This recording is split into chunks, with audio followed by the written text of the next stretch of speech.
United States had more than 20,000 murders last year. It's the highest number in 26 years, since 1995.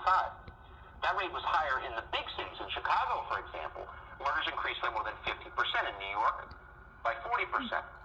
One expert at the University of Chicago said last year was, quote, the largest increase in violence we have seen since 1960. That's 61 years. So why has this happened? In a year when people are locked indoors, why are more people murdering each other? Well, the geniuses at Vox are completely baffled. Quote, we don't yet know what caused the violence, they wrote. But actually, we do know.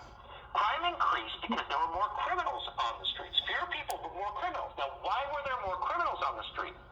Because politicians released them during the pandemic. According to a report from the Department of Justice, between March and June of last year, 208,500 inmates across the country received some form of expedited release. Some cities, like New York, released almost half of all its prison and jail inmates. They were, quote, released to limit inmate risk and exposure. In other words, for their safety. But what about your safety? That was not taken into consideration.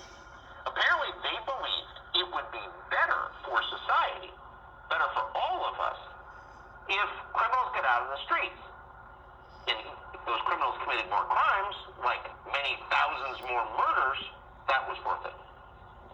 By June, which is when hundreds of thousands of inmates had been released, almost 38 inmates across the country had died from the coronavirus. So it wasn't really about protecting them from this deadly pandemic.